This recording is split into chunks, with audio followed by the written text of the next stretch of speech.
ဒီနေ့ကဒါပါလဲဆိုလို့ရှိရင် chapter အနေနဲ့ဆိုလို့ရှိရင် chapter 2ဒါပေမဲ့ကျွန်တော်ရဲ့ episode အနေနဲ့ဆိုလို့ရှိရင်ဒါ episode 3ပေါ့အဲ့တော့ chapter 2ကိုမသွားခင်ကျွန်တော်တို့တစ်ချက်လောက်လုပ်ပြပါအောင်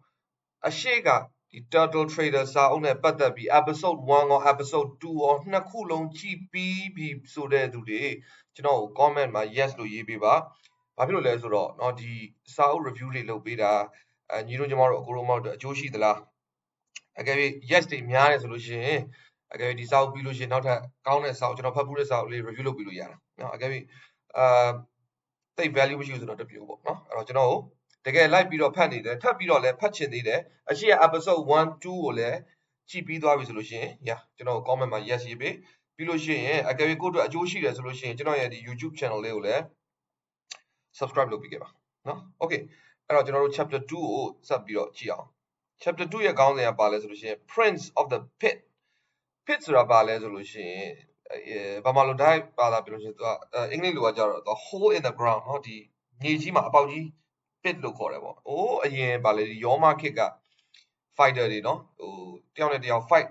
ထိုးလို့ရှိရင်လည်း pit ထဲမှာထိုးတယ်ဆိုတာ pit ဆိုတာတကယ်မြေကြီးမှာအဲ့လိုဟောင်းလောင်းပေါက်ကြီးလှုပ်ထားတဲ့အထဲမှာထိုးကြတယ်ထိုးလေးတစ်ကောင်မှဒီမှာဒါပေမဲ့ trading pit ကကြတော့ဒီမျိုး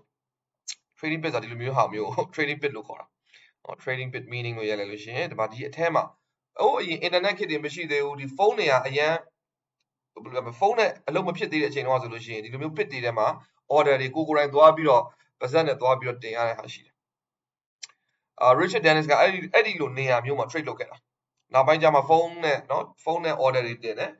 အခုဒီနေ့ခေတ်ကျတော့ဖုန်းဆက်ပြီး order တင်စရာမလိုဘာလို့လဲကျွန်တော်တို့ဒီမှာ computer မှာ software တွေရှိတယ် internet ကြီးလည်းရှိတဲ့အခါကျတော့ where တာတွေရောင်းတာတွေအကုန်လုံးက online ကနေ buy လို့ sell လို့စသည်ဖြင့်လုပ်လို့ရလာ right အဲ့တော့ Dennis ကိုဘယ်လိုမျိုးပြောထားလဲဆိုတော့ Prince of the Pit နော်သူကဒီ pit ထဲမှာတော့သူကမင်းသားပဲပေါ့ပထမဆုံးဘယ်သူပြောဆို Michael ဒါဘယ်လိုပါလဲမသိဘူးနော် Morbusen okay Mr. Michael ကဘာပြောလဲ Great investors conceptualize problems differently than other investors အရန်ကောင်းတဲ့ investors တွေယင်းနှိမ့်မြုပ်နှံတဲ့သူတွေ traders တွေဒီပြဿနာတွေကိုတခြားသူတွေနဲ့မတူအောင်မြင်တယ်ကြည့်ရှုတယ်တယောက်နဲ့တယောက်တွေ့ရတဲ့ပြဿနာတော့အတူတူပဲအဖြစ်ရင်ဆိုင်ရတဲ့ပြဿနာအတူတူပဲဒါပေမဲ့ great investors တွေကသူတို့ဒီအဲ့ဒီပြဿနာကိုရှုတော့နောက်တစ်ခုကနေပြီးတော့ကြည့်တတ်တယ်ဒီလိုမျိုးကျွန်တော်နားလည်ထားတယ်နော်these investors don't succeed by assessing better information they succeed by using the information differently than others ကျွန်တော်တို့မနက်မိုးလင်းလာပြီး computer ဖွင့်လိုက်ပြီး software တော့ကျွန်တော်တို့ currency market ကြီးကိုကြည့်ပြီးကျွန်တော်မေးတဲ့ဟာတွေရှိတယ်ကိုကျော်ထက်ဘာ indicators တွေသုံးလဲကျွန်တော်တို့ moving average တွေသုံးတယ်MACD သုံးတယ်stochastic oscillators တွေသုံးတယ်ဟာကျွန်တော်လည်း moving average တွေသုံးတာပဲကျွန်တော်လည်း MACD stochastic oscillators တွေကျွန်တော်လည်းသုံးတာပဲဒါပေမဲ့ကျွန်တော်ကြတော့ဘာဖြစ်လို့မမြက်လဲစသည်ဖြင့်ဘာဖြစ်လို့လဲတကယ် professional traders တွေက information ရတဲ့နေရာမှာတခြားသူတွေနဲ့အတူတူပဲဒါပေမဲ့အဲ့ဒီ information ကိုသူတို့ဘယ်လို interpret လုပ်တယ်လဲဘယ်လိုရှုထောင့်ကနေကြည့်ပြီးတော့ဆုံးဖြတ်ချက်တွေချတယ်လဲပေါ်မှာမူတည်တယ်အဲ့တော့လူတွေထင်ထားတာကတကယ်ဒီ market ထဲမှာဝင်ငွေတွေရှာနေတယ် profit တွေရနေတယ်သူဆိုတာဟာလားလူတွေတခြားသူတွေမသိတဲ့ secret information လေးတခုသူတို့မှာရှိနေတယ်လို့တချို့သူတွေကထင်ကြတကယ်တော့မဟုတ်သူတို့ဒီတွေ့ရတဲ့ market ကြီးကလည်းအတူတူပဲသုံးတဲ့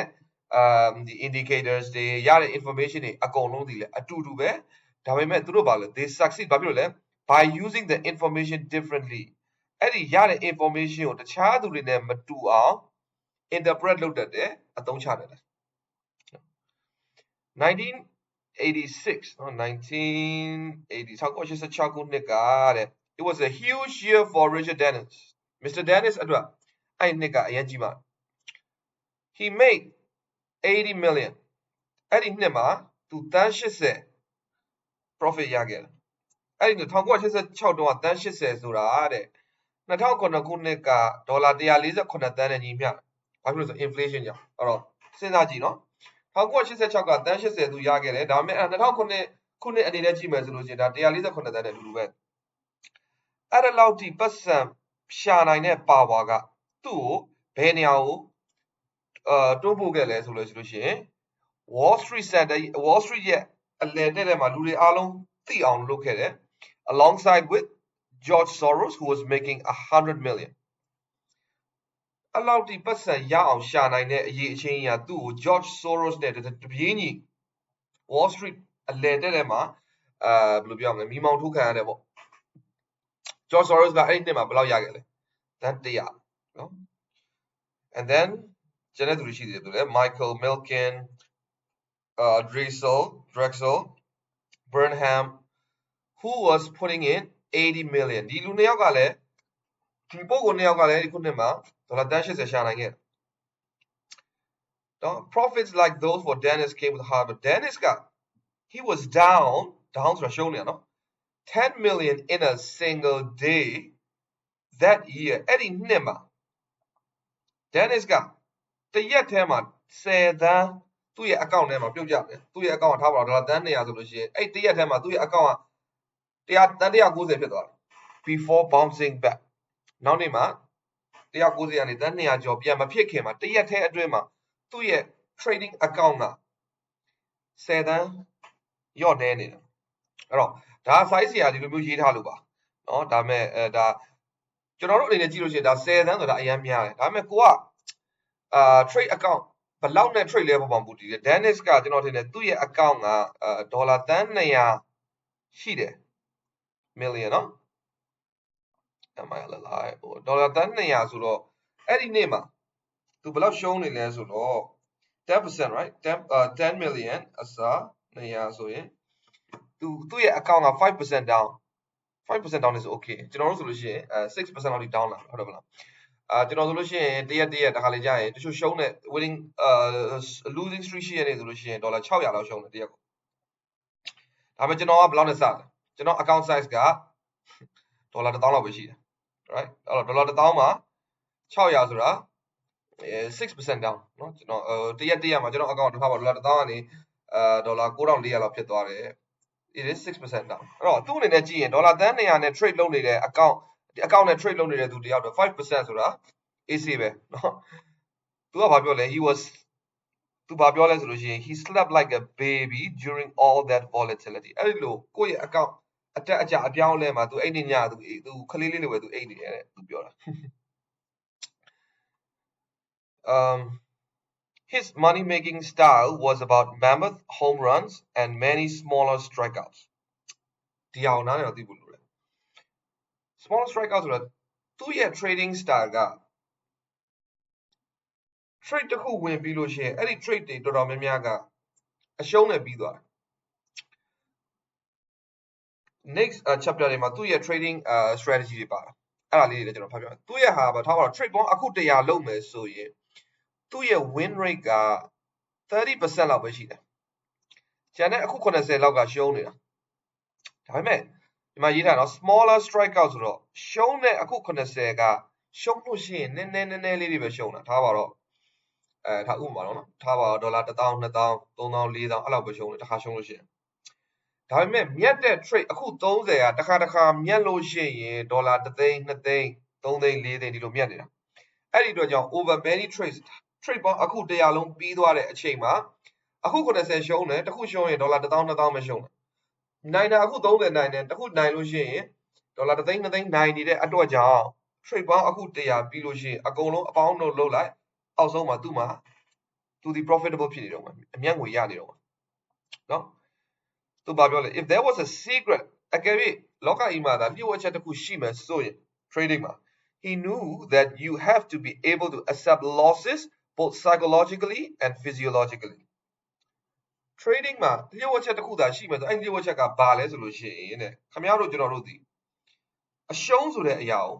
စိတ်ထဲမှာတကယ် physical အရှုံးကိုကောင်းကောင်းလက်ခံနိုင်အောင်ဒါဒီ trading ရဲ့ဒီလုပ်ငန်းရဲ့သဘာဝအရှုံးရှိမယ်အမြတ်ရှိမယ်ကျွန်တော်တို့ဒီပတ်စံရင်းပြီးတော့ပတ်စံရှာတဲ့စီးပွားရေးဖြစ်တဲ့အတွက်ကြောင့်ရှုံးတဲ့ trade တွေရှိမယ်မြတ်တဲ့ trade တွေရှိမယ်အဲ့ဒါကို loss တွေကို psychologically စိတ်ထဲမှာတကယ်အပြင်မှာ physical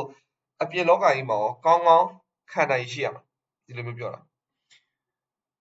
during his heyday in the သူ့ရဲ့ဒီအကောင်းဆုံးအချိန်တွေမှာ1980 1980 1990ဒီအချိန်တွေမှာ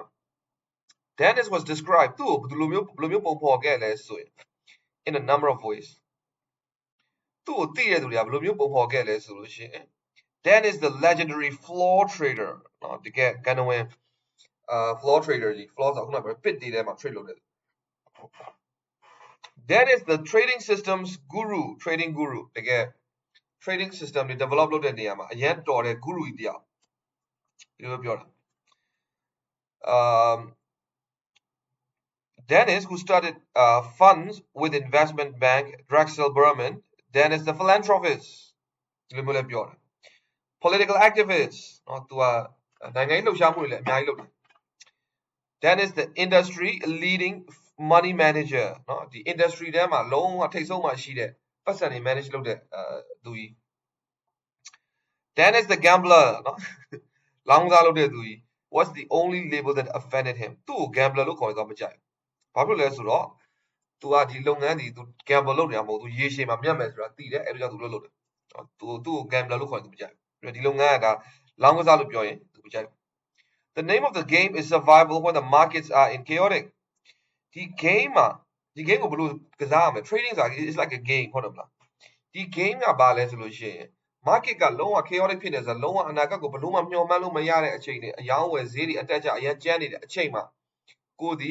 survive လုပ်နိုင်ရမယ်အဝယ်အယောင်းလုပ်ပြီးတော့ survive လုပ်နေနိုင်ရမယ်ကဲ chaotic အချိန်ပြီးလို့နောက် market ကလည်း smooth ဖြစ်သွားပြီဆိုလို့ရှိရင်ကိုယ့်ရဲ့ trading system အရာဒီကနေပြန်ရနိုင်တဲ့ဝင်ငွေတွေကိုလည်းအများဆုံး capture လုပ်နိုင်ရမယ် That is အကြောင်းဆက်ပြောရင်ဘာပြောလဲ He grew up in Chicago during 1950s နော်1950ခုနှစ်တည်းတိုင်းမှာသူ Chicago မှာမွေးဖွားခဲ့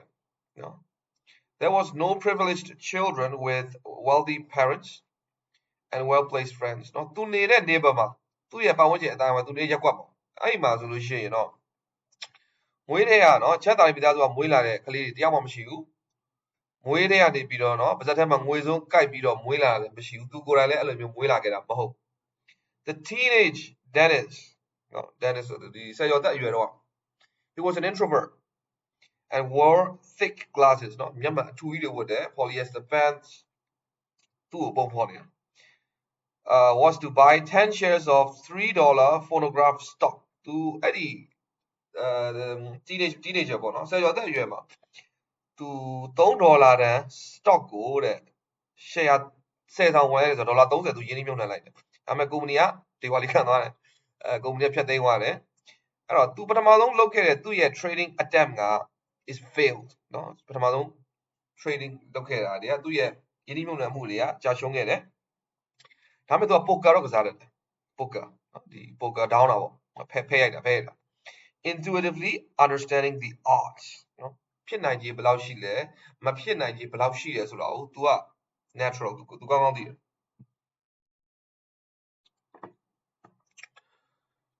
At 17 သူအသက်18မှာတော့သူနွေရာသီမှာအလုပ်တစ်ခုလုပ်တယ်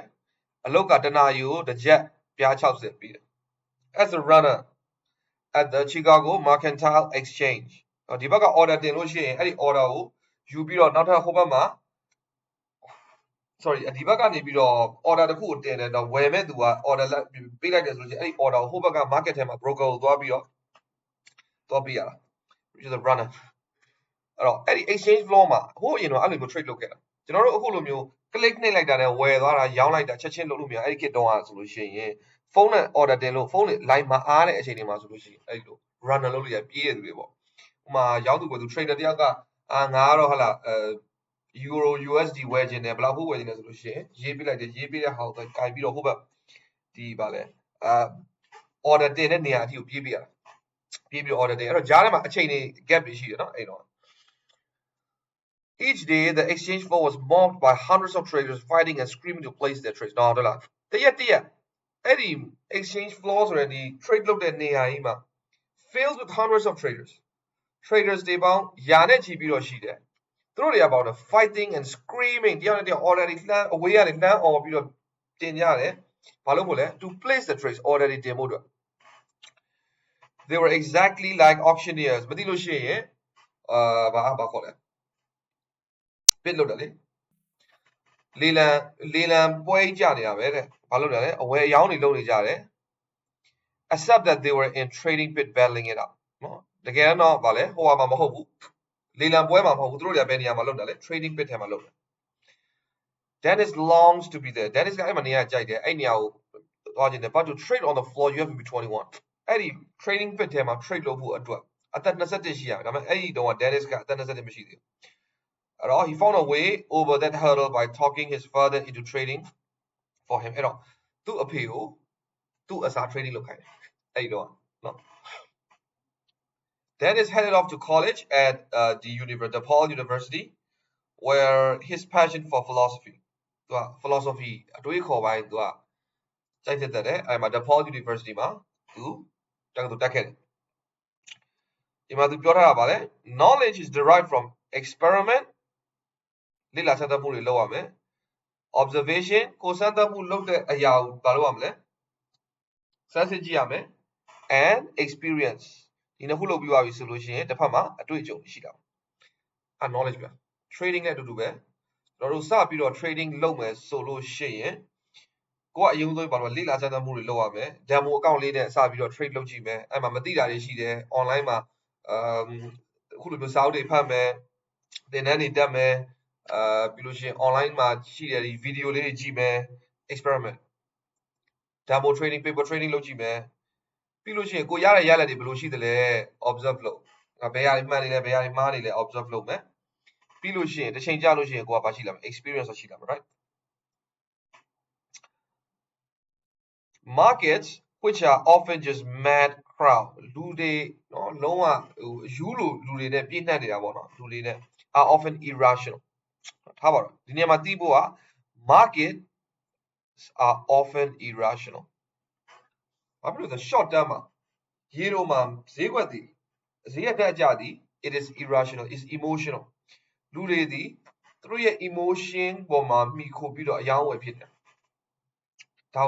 irrational. Irrational is logic majara, no? Logic low market. Say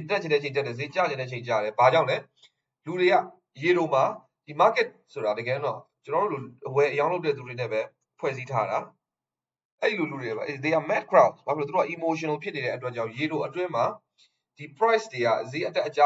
irrational. Logic machine.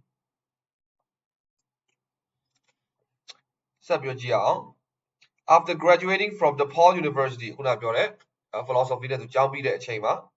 he received a fellowship to Tulane University Graduate School. Tulane University to set up we dropped out. Chicago within days to start trading full time. Full time,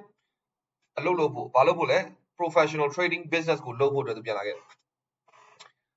Dennis bought a seat on the Mid-American Commodity Exchange to seat the coup with money borrowed from his parents to trade part of it from a life insurance policy in his name. At that Amaga to Yang Bido, Eddie, two at that Amaga, Nanganyama, at that Amaga, Bido, person be you bido. Trade local, but not down, no. He still needed cash to trade, however.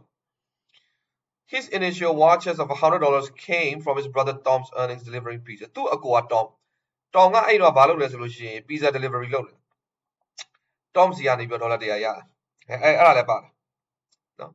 The trading lockout to very much win there. Sawin no person Shidala, Mashidala, so Apollo Yano, you cannot have a standard attitude about money and do well in this business. What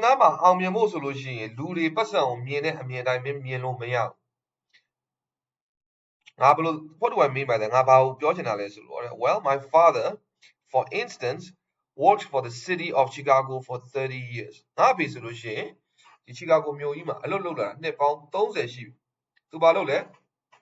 He once had a job shoveling coal. Coals are Chao Mi Dui. Chao Mi Dui do a logo lola. Nepal don't say to Emma to Chao Mi Dui do a logo cat. I'm saying that Jibare. Two Lunia Mua Chao Mi Dui do it to the Yaonina, Passan Jim solution. Second by a Duema. Dolang Ade, show no ade, soda. သူ့အတွက်တော့ပါလေ8နာရီစာပဲတဲ့8နာရီအလုပ်လုပ်ရတယ်ညီမျှတယ်တဲ့အဲ့တော့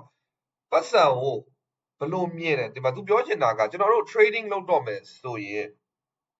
ပတ်စံကိုဘလို့မြင်လဲပေါ့မူတည်တယ်တခြားဒီအပြင်ကသူတွေအလုပ်လုပ်တဲ့တာမန်အလုပ်လုပ်နေတဲ့သူတွေနဲ့မတူအောင်မြင်တတ်ဖို့လိုတယ်ကျွန်တော်တို့ဒီဘာဖြစ်လို့လဲဆိုတော့ပတ်စံရင်းပြီးပတ်စံရှာတဲ့စီးပွားရေးလုပ်တာ right ကျွန်တော်အရှိမလည်းပြောခဲ့တယ်အဲ့တော့ပတ်စံကိုသူများနဲ့မတူအောင်မြင်တတ်ရမယ်ငါဘာပြောချင်တာလဲဆိုတော့ငါအဖေကနှစ်ပေါင်း30လောက်အဲ့ဒီထဲမှာချီကာဂိုမှာအလုပ်လုပ်ခဲ့တယ်အဲ့ဒီထဲမှာသူဒီကြောင်မီးသွေးတူးတဲ့အလုပ်လုပ်ခဲ့တယ်အဲ့တော့စက္ကန့်ပိုင်းအတွင်းမှာဒေါ်လာ50ရှုံးတယ်ဆိုတာသူ့အနေနဲ့ကြည့်မယ်ဆိုရင်8နာရီအလုပ်လုပ်ရတာနဲ့เนาะကြောင်မီးသွေး8နာရီတူးတာနဲ့တူတယ် it's a standard attitude about money เนาะဒါလူတွေမြင်တဲ့ဟာပေါ့ကျွန်တော်ဆိုလို့ရှိရင်တော့ trading လုပ်တယ်တရက်ကိုဒေါ်လာထားပါတော့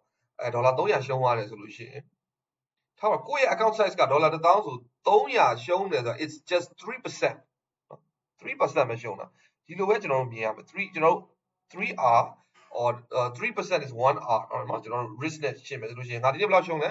1R ရှုံးတယ်ဒီလိုမျိုးမြင်ရမယ်ဟာဒီနေ့ငါ10သိန်းရှုံးသွားတယ်လို့တွားတွေးလို့ရှိရင် psychology အရင်ရေးကြည့်เนาะ trading ကငါဒီနေ့10သိန်းရှုံးသွားတယ်ဒီနေ့တရက်24နာရီအတွင်းမှာငါဒေါ်လာဆိုဗမာငွေ10သိန်းပါသွားတယ်ဆိုလို့ရှိရင်အဲ့လိုအတွေးမျိုးနဲ့တွေးနေမယ်ဆိုရင်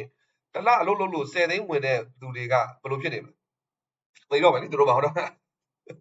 တလအလုပ်လုပ်လို့တလ10သိန်းရနေတဲ့သူတယောက်ကတရက်အတွင်းမှာဒေါ်လာ300ရှုံးသွားတယ်ဆိုတာကိုကိုယ်ခေါင်းထဲမှာဟာငါဒီနေ့10သိန်းတောင်ရှုံးသွားတယ်လို့တွေးမိလိုက်ရင်ဒါအခြေအနေမကောင်းအဲ့တော့ trader တယောက်အနေနဲ့ဒီလုပ်ငန်းမှာအောင်မြင်ဖို့ဆိုလို့ရှိရင်အရှုံးတွေရှိတယ်အမြတ်တွေရှိတယ်ရှုံးတဲ့နေ့ဆိုလို့ရှိရင်ကိုရှုံးတဲ့ amount ဒီဘယ်လောက် percent လဲကိုရဲ့ trade account size ရဲ့ percentage တစ်ခုအနေနဲ့ပဲခေါင်းထဲမှာတွေးခေါ်တဲ့ဒါကြောင့် trading ဆိုတာ psychology အရင်ရေးကြည့်တယ်ဆိုတာဒီမှာလည်းတက်တည်ပြအခုနောက်ဆိုလို့ရှိရင် Dennis ဆိုလို့ရှိရင်ဘယ်လောက်လဲ$10 million ရှုံးသွားတယ်ဒါပေမဲ့10 million ဆိုတာသူ့ရဲ့ account က10နေရလေ10 million ဆိုတာဘယ်လောက်ပဲရှိတယ်5% ပဲရှိတယ်အဲ့တော့10 million ကိုကျွန်တော်တို့ကသွားပြီးတော့ဟာနောက်တစ်ခုကထားပါတော့60 80မြေခွက်တစ်ခွက်ငါဒီနေ့တည့်ရရှုံးသွားတယ်ဆိုလို့ရှိရင်အဲ့လိုသွားတွေးပြီးလို့ရှိရင်ဒါရေးချင်မှဒီလို့မှအဆင်မပြေဘူးเนาะအဲ့ဒါလေးကိုဒါကျွန်တော်နည်းနည်းလေးအကျယ်တဝင့်လေးပြောပြတာဒီဟာလေးကအရေးကြီးတယ် By the beginning of 1973 at 24သူအသက်24ရှိပြီ1983မှာသူဘယ်လောက်ရပြီဒေါ်လာ1သိန်းရပြီကြောက်ပြီးတယ်နောက်ထပ်ဘွဲလွန်လာပါခေါ်လဲကျောင်းဆက်မတက်ဘူး drop out လုပ်တယ်ပြန်လာတယ်သူ့အကိုစီကပတ်စံယူတယ်အာမခံရောင်းတယ်အဖေမေစီကပတ်စံချေးတယ်အသက်24မှာသူဒေါ်လာ1သိန်းရပြီ By the end of the year at age 25အသက်25မှာ he was a millionaire အဲ့တော့စဉ်းစားကြည့်နော်တစ်နှစ်အတွင်းမှာသူ့ရဲ့ပတ်စံကိုသူ10ဆတိုးလိုက်တာနော်ဒေါ်လာ1သိန်းနော် 100k 100k ကနေပြီးတော့$1 million ကိုသူတစ်နှစ်အတွင်းမှာသူရအောင်လုပ်လိုက်တာစဉ်းစားကြည့်နော်အဲ့ဒီတစ်နှစ်အတွင်းမှာအဲ့ဒီ 100k ကို$1 million ဖြစ်အောင်လုပ်နိုင်တဲ့သူ့ရဲ့ trading strategy တွေသူ့ရဲ့ risk management system တွေအကုန်လုံးဒီစာအုပ်အောက်က chapter ထဲမှာပါတယ်ဒါပေမဲ့ trading မှာကျွန်တော်ဗီဒီယိုတိုင်းမှာလည်းပြောတယ် trading strategy ပြီးတော့ဗာလဲ risk management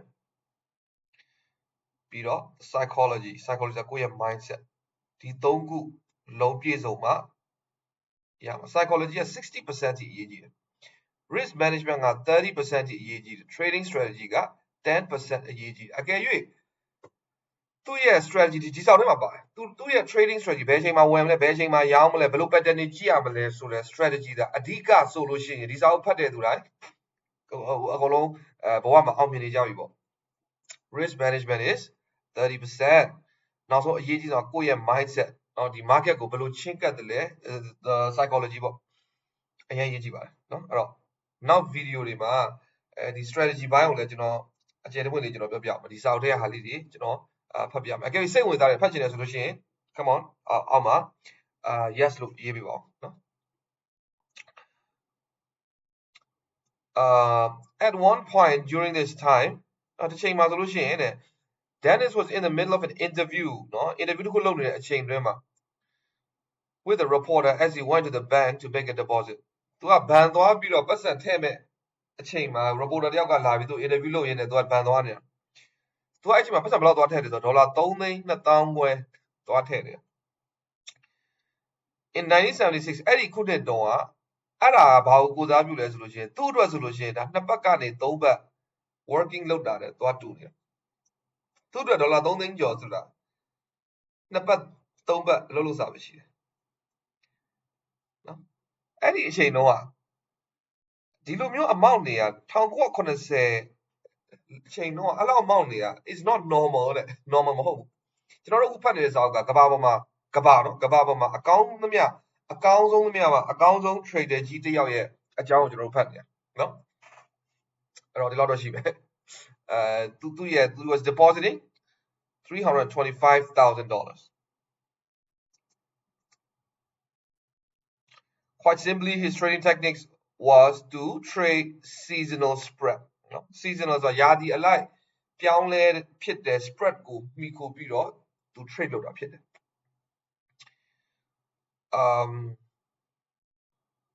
quite simply okay in other words he wanted to take advantage of seasonal patterns in markets like soybeans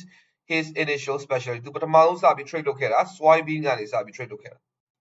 soybean ဆိုတာဘာလဲဆိုလို့ရှိရင်ဘာမှလို့ soybean ပဲပုတ်ခေါ်တာပေါ့နော်သူပထမဆုံးသူ trade လုပ်ခဲ့တာ US stocks လည်းမဟုတ်ဘူး forex လို့ခေါ်တဲ့ currency လည်းမဟုတ်ဘူးရွှေလည်းမဟုတ်ငွေလည်းမဟုတ်ကြေးလည်းမဟုတ် metal လည်းမဟုတ်ဘူးသူပထမဆုံး trade လုပ်ခဲ့တာပဲဆို soybean ကိုသူ trade လုပ်ခဲ့တာ he would hold longဆိုတာ trading term နော် buy ကိုပြောတာဝယ်တာ he would buy bet to profits as the market increase နော်ဈေးတက်ချင်းမှာသူဝယ်ထားမယ်အဲ့မှာဈေးတက်သွားမယ်ဆိုသူဝယ်မယ် and short နော် long ဆိုတာဝယ်တာ short ဆိုတာရောင်းတာဒါ trading မှာဒီ professional terms လေးရှိတယ်နော် shorting the market ဆိုတာဒါရောင်းပြတာ bet to profit as the market decreased ဈေးတက်နေတဲ့အချိန်မှာဘာလုပ်မလဲထားပါဒီလိုနေရာမျိုးတွေမှာသူဝယ်လိုက်မယ်နော် as the market increase သူအမှသူဝယ်ထားမယ်ဝယ်ပြီးတော့တစ်ချိန်ကျရင်သူပြန်ရောက်မှာပေါ့ထုံးလေး၎င်းမှာ he would short ထားပါဒီနေရာလေးမှာသူ short လုပ်လိုက်တယ်နေရာလေးမှာရောင်းလိုက်တယ် as the market decrease ဈေးကျတဲ့အချိန်မှာဒီချိန်ကျရင်သူပြန်ဝယ်မှာပေါ့အဲ့တော့မေးစရာရှိတာဈေးတက်မလားကျမလားဘယ်လိုသိမလဲဟုတ်တယ်မလားဒါတော့လွယ်တယ်လေအခုပြောတာတော့လွယ်တယ်ဒါပေမဲ့ဘယ်အချိန်မှာဈေးတက်မလဲဘယ်အချိန်မှာဈေးကျဘယ်လိုလုပ်သိမှာလဲအဲ့အချက်လေးရှိတယ်အဲ့ဒါတော့နောက်ပိုင်း chapter တွေမှာပါမှာပေါ့နောက်တစ်ခုကပါလဲthe mid-am exchange experience initially he had no clue what he was doing သူဆက်စချင်းဒီ trader တယောက်တော့သူဘာမှသူသိမသိဘူး but he was a fast learner သူလေ့လာသိနေတာသူလွယ်တယ်မြန်တယ် who learned to think like a casino operator casino ကစားနည်းနဲ့ trading နဲ့တိုက်တူညီတဲ့အချက်လေးတွေရှိတယ်ဒါနဲ့ကျွန်တော်ဒီ casino ကစားနည်းနဲ့ trading နဲ့တူညီတဲ့အချက်လေးတွေကိုကျွန်တော်နှစ်ပတ်တစ်ခါတစ်လတစ်ခါလောက် online ကနေပြီးတော့Zoom ကနေပြီးတော့ workshop လေးတွေအခမဲ့လုပ်ပေးတာရှိတယ်အကယ်၍စိတ်ဝင်စားတယ်ဆိုလို့ရှိရင်ကျွန်တော်တို့ဒီ Rockstar Trader Messenger ကနေပြီးတော့စကားလာပြောလို့ရတယ်เนาะဒီ Zoom workshop လေးတက်ချင်လို့ပါ something like that ပေါ့လာတက်လို့ရတယ်เนาะအကယ်၍ workshop လုပ်ဖြစ်တဲ့နေ့ကြာလို့ရှိရင်ကျွန်တော်တို့ admin အဲ့ရနေပြီးတော့ဖုန်းခေါ်ပြီးဖုန်းနံပါတ်လေးကိုချက်ပေးခဲ့ရ form လေးဖြည့်ပေးခဲ့เนาะ form ဖြည့်ပေးခဲ့လို့ရှိရင်အထက်မှာဖုန်းနံပါတ်တွေပါအကုန်လုံးပါတယ်ဖြည့်ခဲ့လို့ရှိရင်လုပ်ဖြစ်တဲ့နေ့ကြာလို့ရှိရင်ဆက်သွယ်လာပါလိမ့်မယ်เนาะအဲ့ဒီထဲမှာ casino တွေရဲ့ business model နဲ့ trader တယောက်ရဲ့ market ကိုချင့်ကပ်ပုံတွေဘာတွေတူညီမှုတွေရှိနေလဲရေရှည်မှာဘာဖြစ်လို့ casino တွေကအများနဲ့မြတ်တာလဲထုံးလေး၎င်းမဲ့ trader တယောက်အနေနဲ့ရေရှည်မှာအများနဲ့မြတ်ဖို့အတွက်ဘာတွေလိုလဲဆိုတာအဲ့ဒီ workshop မှာကျွန်တော်ရှင်းပြလိရှိတယ်တက်ချင်တဲ့စိတ်ဝင်စားရဆိုလို့ရှိရင် messenger နေပြီးတော့သွားပြောလို့ရတယ်เนาะ Okay, at the end of the day, the edges would approximately equal my profits. ဒီနေရာမှာတစ်ခုမှတ်စရာရှိတယ် your edge equal profits ဒါလေးကိုမှတ်ထားပါ edge equal profits ကိုမှတ်ပါ edge ဆိုတာဘာလဲဆိုလို့ရှိရင်အားသာချက်မဆိုကြပါဘူးလူနှစ်ယောက်လက်ဝဲထိုးမယ်တယောက်ကကျန်တဲ့သူတွေနဲ့အကုန်လုံးတူတယ်အရာအမောင်းလည်းတူတယ်ကိုလေးချိန်လည်းတူတယ်tactics တွေလည်းတူတယ်ဒါပေမဲ့ဒီဘက်လူရဲ့အားသာချက်ကဘာလဲသူ့ရဲ့လက်တီးကအမြဲတမ်းပုံမြင်တယ်အဲ့တော့တစ် round ထိုးမယ်2 round ထိုးမယ်3 round ထိုးမယ်4 round စသဖြင့် round 9မှာသူ့ရဲ့အားသာချက်ကလက်တီးမြန်တော့ပို့ပြီးတော့လက်တီးတွေပို့ဝင်တယ်အဲ့တော့ရေရှည်မှာမသူနိုင်ဘူးလေ for example တကယ်perfect war မှာကြည့်မယ်ဆိုလို့ရှိရင်အားသာတဲ့သူကနိုင်မှာဟုတ်တယ်မလား လက်ဝဲထူထောင်မျိုးနောက်တစ်ခုစစ်တူရင်ထိုးအဖြူနဲ့အမဲအဖြူစော့တဲ့သူကသူ့ဘက်မှာအကွက်တစ်ကွက်ရွှေ့တိုင်းအမြဲတမ်းအားသာချက်တစ်ခုအမြဲတမ်းအားသာချက်တစ်ခုရနိုင်မယ်ဆိုရင်အကွက်တစ်ကွက်ရွှေ့လိုက်တဲ့နိုင်ဝါတာမဟုတ်တယ်မလားဒါပဲအကွက်တိုင်းမှာအကွက်ပေါင်း20 25 30 40ကွက်များလာလေးအားသာချက်ရှိတဲ့သူကနောက်ဆုံးအနိုင်ရ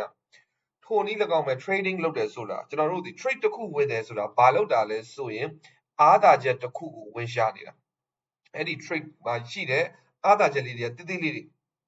ဒါပေမဲ့ရေရှည်မှာ trade ပေါင်း5အခု5ခု10ခု15ခုအခု20အခု30အခု50အခု100 trade တွေများလာတာနဲ့အများကျွန်တော်တို့ရဲ့အားသာချက်လေးတွေကပိုကြီးလာတယ် that is our profit ဒီနေရာမှာပြောချင်တယ် at the end of the day သူပြောနေတာ the edge would approximately equal my profit တစ်ချိန်မို့တစ်ချိန်မှာတော့ငါရဲ့ edge ကငါရဲ့ profit တွေဖြစ်လာမှာပဲ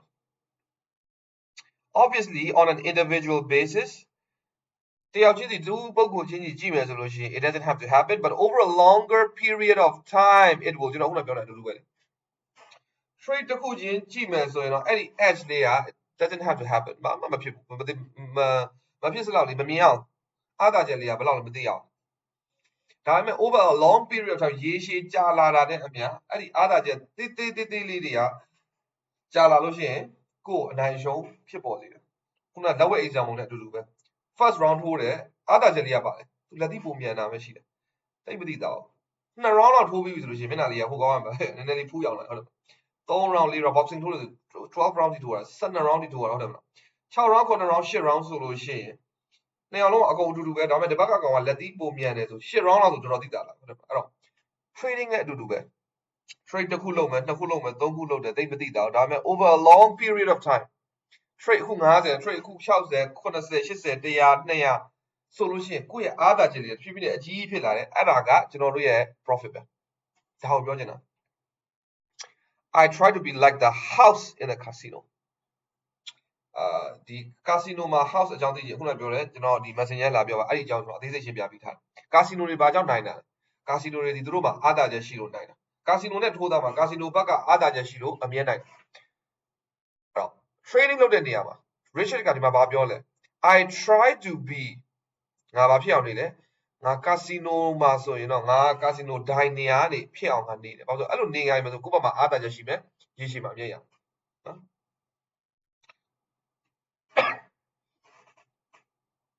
Dennis went from 0 to 60 on the mid-am in record time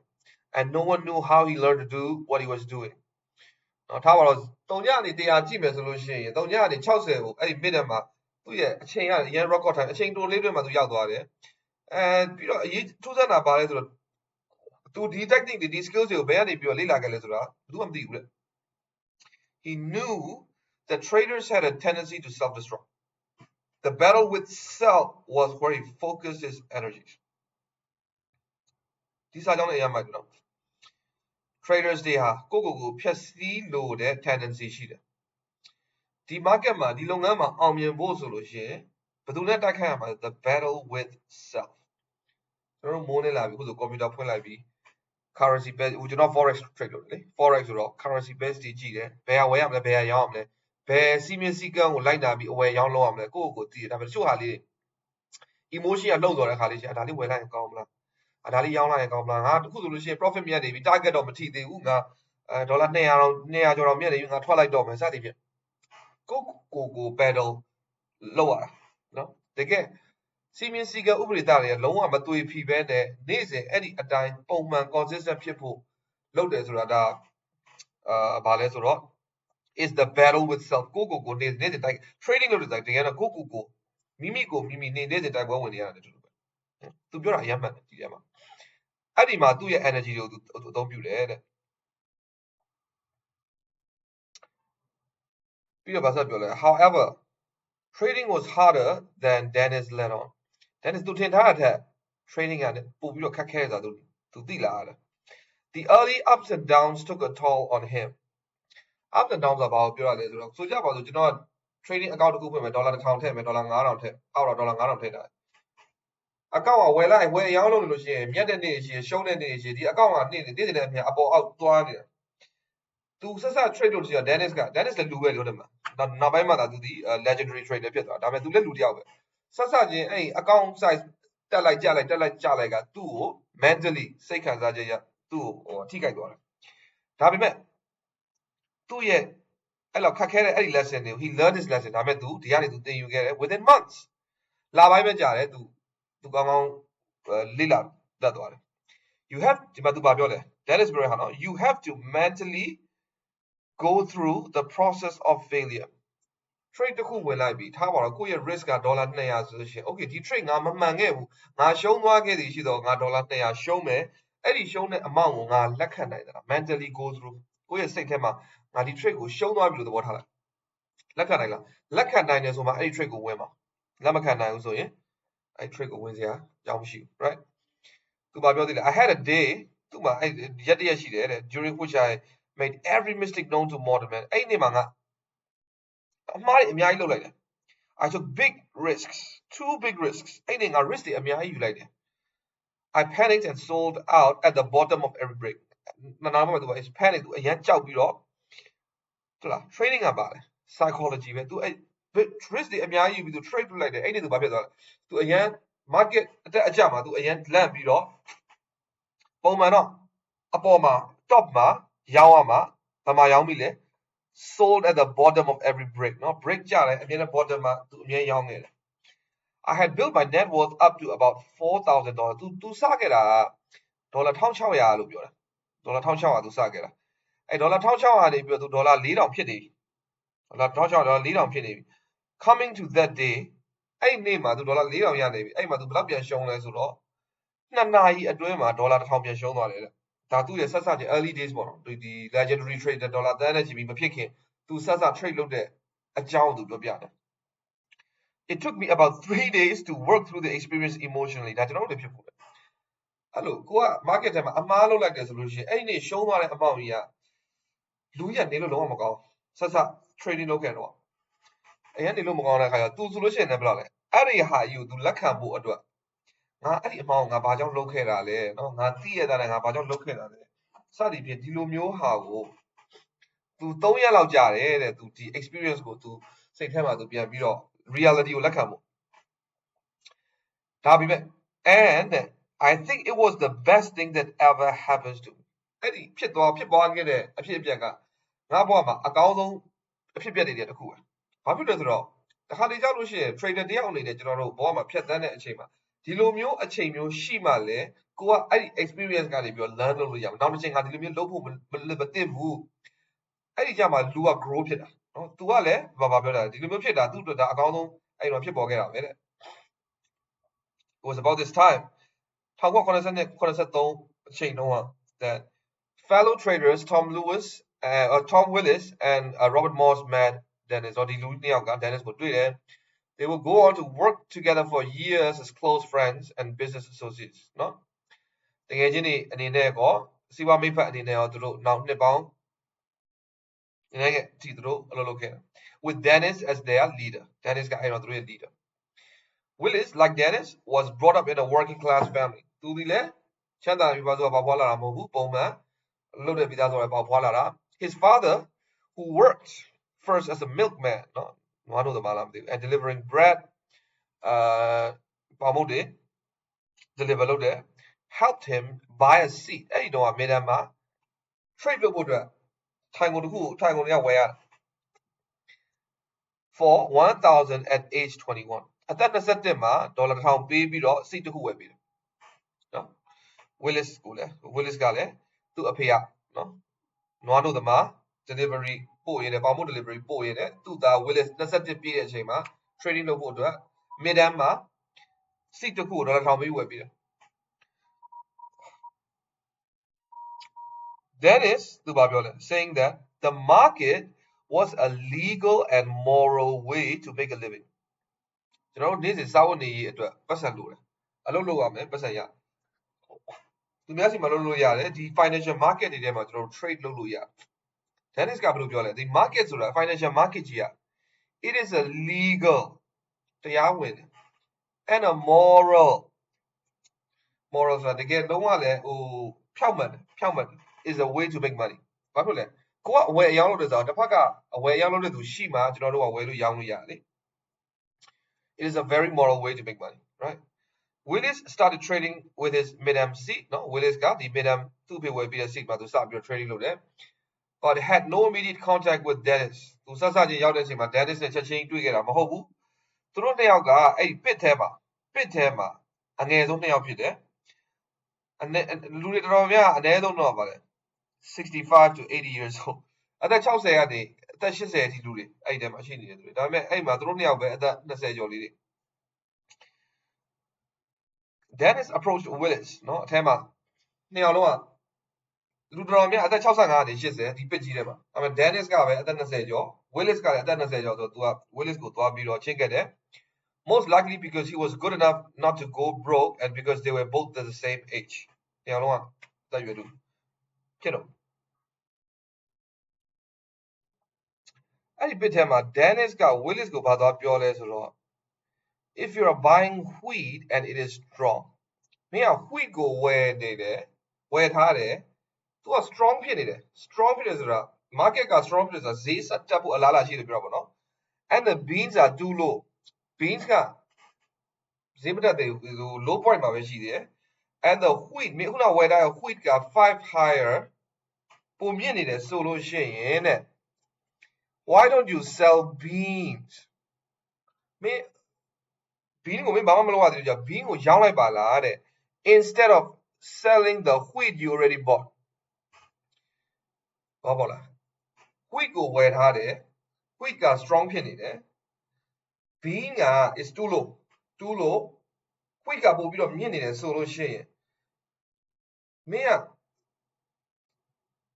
bean ကိုရောင်းလိုက်ပါလားတဲ့ဒီဝယ်ထားတဲ့ wheat ကိုမရောင်းဘဲနဲ့ bean ကိုရောင်းလိုက်ပါလားတဲ့ပုံမှန်လူတယောက်အနေနဲ့စဉ်းစားမယ်ဆိုရင်ဝယ်ထားတဲ့ wheat ကမြတ်နေပြီဆိုလို့ရှိရင်အမြတ်လေးကိုထုတ်ပြီးတော့နေချင်တယ်ဒါပေမဲ့ Dennis ကဘယ်လိုတွေးလဲမင်း wheat ကိုဝယ်ထားတယ်ဒါပေမဲ့ तू က still strong it is strong ဆိုတာဘာမြတ် strong ဖြစ်နေသေးတယ်ဒါပေမဲ့ wheat က low ဖြစ်နေတယ်ဆိုလို့ရှိရင်တဲ့ wheat ကိုမရောင်းမဲနဲ့bean ကိုရောင်းလိုက်ပါလား bean ကိုရောင်းလိုက်ပါ bean ကိုရောင်းလိုက်ဘာလို့ bean က is ဗာလဲ strong မဖြစ်ဘူး is weak right အဲ့တော့ it is a sophisticated insight by insight လဲဆိုလို့ရှိရင် buying strength and selling weaknesses Dennis ရဲ့ trading strategy ကဗာလဲဒါပဲ buying strength and selling weaknesses ကျွန်တော်တို့ market ထဲမှာတော်တော်များများလုပ်တာတွေကဗာလဲ buy low sell high เนาะဈေးကျတဲ့အချိန်မှာဝယ်တစ်ချိန်ကျရင်ဈေးတက်သွားရင်ပြန်ရောင်း or sell high ဈေးမြင့်တဲ့အချိန်မှာရောင်းတာဈေးကျရင်ပြန်ဝယ်ဒါပုံမှန်ကျွန်တော်တို့ traders တွေနဲ့အဲ့တော့ဘယ်သူမှလဲတော့မတူဘူးဒါပြန် Dennis ရဲ့သူ့ရဲ့ market ကို approach လုပ်တဲ့ပုံလေးကဘာတွေကိုဝယ်ရမလဲဆို strength တွေကိုဝယ်ဈေးတက်ဖို့အလားအလာရှိသူ strong ဖြစ်နေတဲ့instrument တွေဆိုလို့ရှိရင်ဝယ် weak ဖြစ်တဲ့ဟာတွေဆိုရောင်းဒါကြောင့်မပါလဲ wheat ကိုဝယ်ထားပြီးသား तू က strong ဖြစ်နေတယ်ဆိုသူ့ကိုမရောင်းနဲ့အဲ့တိုင်းဆက်ကင်ထားရောင်းရမှာသူဆက်ကင်ထားအဲ့တော့အဲ့ဒါယူရောင်းမဲ့အစားမြင်ဒီမှာ weak ဖြစ်နေတဲ့ဘာလဲဆိုတော့ bean ကိုရောင်းလိုက်ပါလား तू ကပြောတာနော် it is counterintuitive to buying low and selling high buy low sell high နဲ့ပါလေပြောင်းပြန်ဖြစ်နေတယ် Dennis ရဲ့အတွေ့အ buy low sell high နဲ့သွားပြီးတော့ပြောင်းပြန်ဖြစ်တယ်Dennis was already sharing his knowledge with other traders. The share traders did that. Do your knowledge with us. Sharing knowledge. He was a natural born teacher. Dennis was teaching the young exchange members at either his or Willis' apartment. Dennis ကအဲ့ငယ်ငယ်လေးတွေကသူကိုယ်တိုင်နဲ့ training လုပ်နေတယ်သူထက်ငယ်တဲ့ဒီ exchange member သူထက်ငယ်တဲ့ဒီ trade လုပ်ချင်တဲ့သူတွေကိုလည်းသူ့အိမ်မှာဖြစ်ဖြစ် Willis ရဲ့အိမ်မှာဖြစ်ဖြစ်သွားပြီးတော့စပြီးတော့သင်ခန်းစာတွေပေးနေ Willis would try 200 pieces of chicken at a barrel of potato salad would buy. There are 50 or 60 guys in his one-bedroom apartment with Dennis holding court explaining how to trade. အဲ့ဒီ one-bedroom apartment เนาะအိမ်ခန်းတစ်ခန်းပဲရှိတဲ့ apartment ကြီးကြီးလေးထဲမှာချိုးနေဆိုလို့ရှိရင်အယောက်50နဲ့60အထိရှိတယ် Dennis ကဘာလုပ်နေလဲဆိုလို့ရှိရင် trading လုပ်တဲ့ဟာကိုသူသင်ပေးနေတယ် Willis ကဘာဝယ်လာလဲဆိုလို့ရှိရင် a barrel of potato salad เนาะဗာလဲအာလူအတုပ်နဲ့200 pieces of chicken เนาะဟိုချက်ကြော်တွေဝယ်လာပေးရတယ်ပေါ့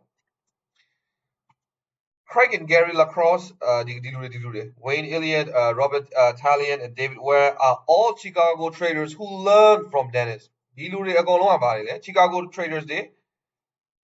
ဒီလူတွေကလည်းအောင်မြင်တဲ့ traders တွေပဲဘယ်သူစီကသင်ယူခဲ့လဲဆို Dennis စီကသင်ယူခဲ့နော်အဲ့တော့ trading မှာ